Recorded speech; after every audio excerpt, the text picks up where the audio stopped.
पलक पावड़े, है ना। और पलक पावड़े के लेखक कौन है, चाहे कवि कौन है, बताओ तो। पलक पावड़े के कवि या लेखक कौन है? अयोध्या सिंह हरिऔध। कौन है? अयोध्या सिंह हरिऔध। ये इनका पिक्चर देख सकते हो, ठीक है। और ये खरी हिंदी में लिखा गया कविता है।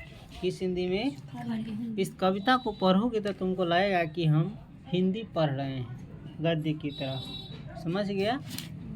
तो इसीलिए इसे कहा गया है ये खरी बोली का ये कविता है। और खरी बोली के महाकवि का श्रेय किनको दिया जाता है? अयोध्या सिंह हरिऔध को। अब है कविता का नाम क्या है बताओ तो? पलक पावड़े।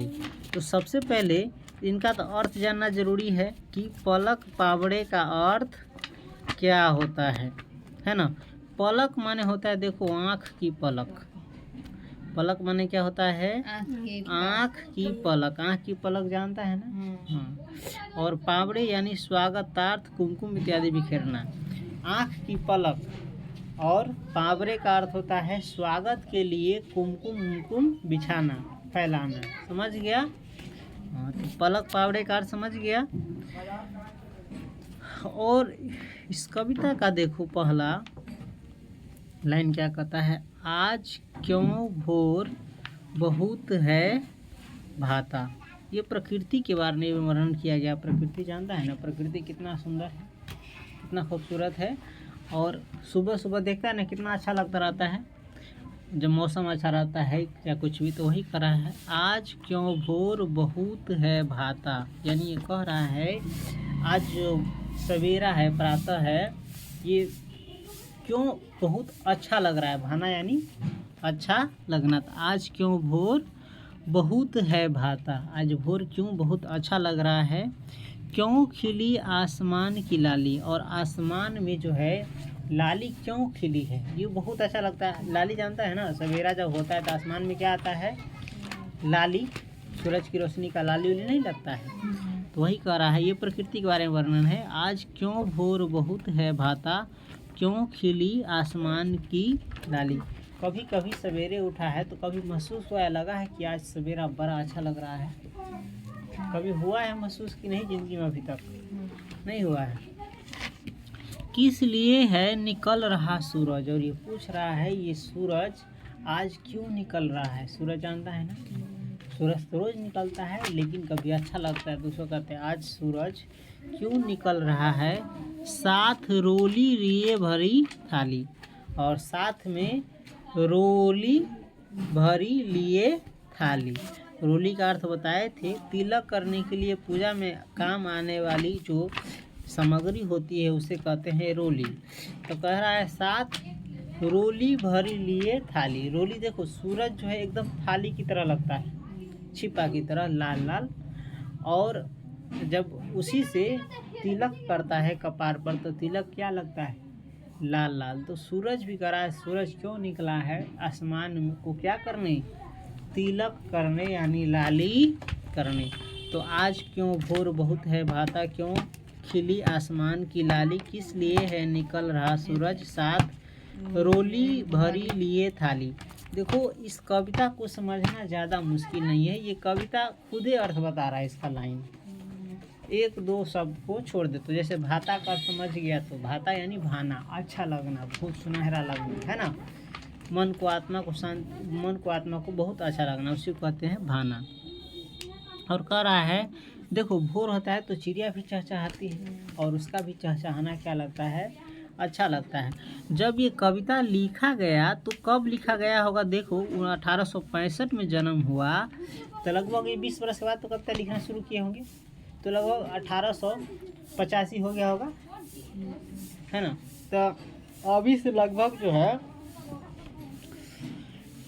सवा सौ कर रहे हैं, 125 चाहे 130-135 साल पहले ये कविता लिखा गया। कब लिखा गया? लगभग 150 साल पहले कहो, मान के चलो। तो जब ये लिखा गया तो उस समय देखो लाइट नहीं था, उतना बल्ब उतना नहीं था, इतना प्रदूषण नहीं था नहीं ना था। उस समय एकदम प्राकृतिक वातावरण था, उस समय का कल्पना करो, आज का तो सुबह हो सकता है किसी को अच्छा नहीं लगता होगा। अब के इंसान के जीवन में बहुत ज़्यादा टेंशन, डिप्रेशन, पढ़ाई लिखाई, विद्यार्थी हो चाहे सर हो चाहे कोई हो दिन दुनिया में, सवेरे उठ करके दिमाग में कुछ और चल जाता है। रात का आसमान देखने समय कितना अच्छा लगता हो, चंद्रमा देखने में कितना अच्छा लगता रहा, लेकिन अभी का आदमी का लाइफ क्या हो गया है, बदल गया है, व्यस्त हो गया है। बच्चा हो चाहे, उसको प्रकृति को देखने का मौका ही नहीं मिलता है। तो अभी से देखो, अभी से तो लगभग 30 बरस के जो लाइफ पहले के बड़ा अच्छा रहा, अब के लाइफ बहुत ज़्यादा कति हो रही, तनाव भरल हो रही, सब समझ गए। तो अभी से लगभग कितने बरस पहले की बात कर रहा है, 100-150। तो सोच लो उस समय कितना अच्छा रहा होगा भारत, प्रकृति। और अंग्रेज का गुलाम भी नहीं था, अंग्रेज का गुलाम था तब ना 1947 में ये गुजर गया। अंग्रेज का गुलाम नहीं, भारत अंग्रेजों के अधीन में था, अधीन में। हाँ, तो 1947 में तो गुजर गए, नहीं गुजर गए। तो कितना किसी का भी शासन हो, प्रकृति पर थोड़ी किसी का शासन रहता है। प्रकृति पर शासन रहेगा, सूरज को कोई अंग्रेज थोड़ी गुलाम बना लेगा, सवेरा को थोड़ी गुलाम बनेगा, चाहे किसी का भी स्थिति रहे, लेकिन उसमें अच्छा तो लगता ही होगा ये। अब कर रहा है, इस तरह क्यों चहक उठी चिड़िया। और पहले सवेरे जो है चिड़िया बड़ा चहचहाता था, बड़ा अच्छा लगता था। और आदमी जो है उसका नींद टूटता था किससे, चिड़ियों के चहचहाने से, कौओं के काँव काँव करने से। अभी से 20-30 बरस पहले जाओ तो कौआ काँव काँव करते रहे, तभी आदमी जगित रहे कि हाँ कौआ अब बोले लगल। अब कौआ तो कुछ सुनाई, कौआ तक न सुनाई। पहले तो बहुत चिड़िया रहा, सोच ले। तो कह रहा है, इस तरह क्यों चहक उठी चिड़िया, सुन जिसे है बड़ी उमंग होती। और जिसे सुन करके क्या होता है, बड़ी उमंग होता है। ओस आकर तमाम पत्तों पर, और ओस जो है आकर के तमाम पत्तों पर जानता है ना, सभे पत्ता पर क्यों गई है बखेर यो मोती। और ओस आकर के तमाम पत्ता पर क्यों गई है बखेर यो मोती। यानी ओस जानता है कि नहीं, ओस जो है देखिएगा पत्ता पर सवेरे पड़ा रहता है, और ओस की बूंद जो है झिलमिल चमकता रहता है पत्ता पर। सवेरे गया है कि नहीं है, ओस उस पड़ा हुआ बड़ा अच्छा लगता रहता है। कभी जाओगे तो पैर उड़ में ओस पड़ता रहता है, देह हाथ भींजता रहता है। ओस जानता है ना कि ना, वो नहीं जानता है। क्या कभी शाम के वक्त जाओ तो ओस दिखेगा, तो शाम का वक्त नहीं, सवेरे का ओस अच्छा लगता है। अब क्या रहा है, पेड़ क्यों है, देखो पेड़ क्यों है हरे भरे इतने, पेड़ क्यों है हरे भरे इतने, किस लिए फूल है बहुत फूले। और कुछ पेड़ इतना हरा भरा क्यों लग रहा है, और फूल जो है किस लिए बहुत फूले हैं। इस तरह किस लिए खिली कलियां, और इस तरह जो है किस कारण, किस लिए कलियां खिली है। फूल के लिए, फूल होने से पहले क्या रहता है, कली रहता है। भौर है किस उमंग में फूले। और भौरा जानता है ना, किस उमंग में भूला हुआ है, खोया हुआ है, घूम रहा है, कर रहा है। भौरा देखा है कि नहीं, काला रंग का होता है, जहाँ भी जाएगा भन करता रहेगा, फूल पर उड़ता रहता है, फूल पर मंडराता रहता है भौरा। अब कह रहा है, देखो क्यों हवा है संभल संभल चलती, सवेरे की हवा। और कह रहा है कि हवा क्यों जो है संभल संभल के चल रही है, किस लिए है जहाँ तहाँ थमती। और किस लिए जहाँ तहाँ ये रुकती है, थमती है। क्यों हवा है संभल संभल चलती, यहीं पर न थे। क्यों हवा है संभल संभल चलती, किस लिए है जहाँ तहाँ थमती। यानी किस लिए ये वहाँ रुकती है हवा। सब जगह एक एक कोने में, सब जगह एक एक कोने में क्यों महक है पसारती फिरती। क्यों महक है पसारती फिरती। लाल नीले सफ़ेद पत्तों पर, आई देखिए, भर गए फूल बेली बहली क्यों, है ना, भर गए फूल बेली बहली क्यों। लाल नीले सफ़ेद पत्तों पर, लेकिन हमारा पर भर गए फूल बेली बहली क्यों, है ना। यहाँ सब जगह एक एक कोने में क्यों महक पसारती है फिरती, हो गई। तो एक समझेले नहीं ना रहियो। हवा जे है हर जगह फैली छै, कोना कोना में हर जगह जाए छै और कथी पसारी छै, महक सुगंध ना पसारी। लाल नीले सफ़ेद पत्तों में, और ललका नीला सफ़ेद पत्तों में भर गए फूल बेली बहली क्यों। और सब पत्ता में कथी भर गए, फूल। कौन फूल, बेली उली बहली क्यों।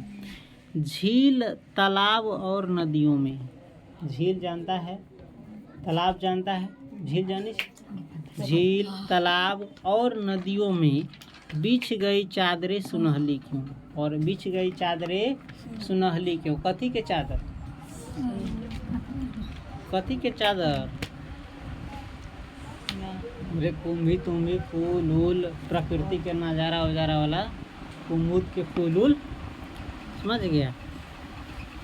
किस लिए ठाट बाट है ऐसा, और प्रकृति का ऐसा ठाट बाट किस लिए है। जी जिसे देख कर नहीं भरता, और जी जिसको देख करके, मन जिसको देख करके नहीं भरता। किस लिए एक एक थल सज कर, और किस लिए जो है एक एक थल सज कर, थल जानता है ना, बच्चों कहते हैं जमीन भूमि, एक एक थल सज कर स्वर्ग की है बराबरी करता। स्वर्ग की क्या करता है, बराबरी करता।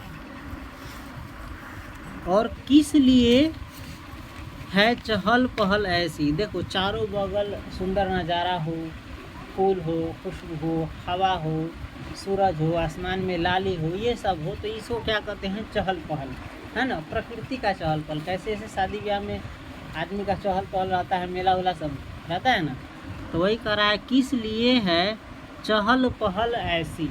किस लिए है चहल पहल ऐसी, किस लिए धूमधाम दिखलाई।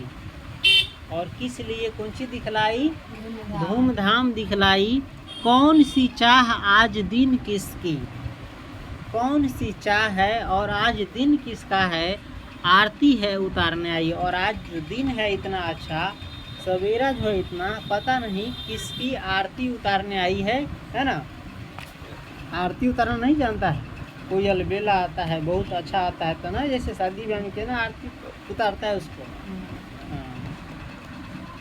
देखते राह थक गई आंखें, और राह देखते क्या हो गई है, आंखें थक गई है। क्यों हुआ तुम्हें न पाते हैं, क्या हुआ क्यों तुम्हें न पाते हैं। और कहता है क्या हुआ जो तुम्हें नहीं पाते हैं। आ अगर आज आ रहा है तू, कैसे आ अगर आज आ रहा है तू, पलक पावरे बिछाते हैं। और पलक पावरे क्या करते हैं, बिछाते हैं, किसके लिए, प्रकृति के लिए। तो ये था पलक पावरे, समझ गया इसका अर्थ। इसके लाइनें में इसका अर्थ लिखा हुआ है, इसमें ज़्यादा कुछ, जैसे इसे पहली बार, इसे पिछली बार पढ़े थे, कौन सी पढ़े थे, मंझन वाला में, तो उस प्रकार से इसमें कॉम्प्लिकेटेड नहीं है, सिंपल सा है, समझ गया। अब इसका कुछ अब कह रहा है कवि को भोर क्यों भा रहा है, तो ये तुम लिख देना अपने मन से। सूरज निकला है, आसमान में लाली है, पत्तों पर ओस की बूंदे है ना, हवा इधर उधर बह रही है, कभी रुकती है, हर कोने में सुगंध पसारती है, इस प्रकार की चीज़ें लिख देना। और इसलिए कहना कि कवि को भोर भा रहा है, यानी अच्छा लग रहा, समझ गया।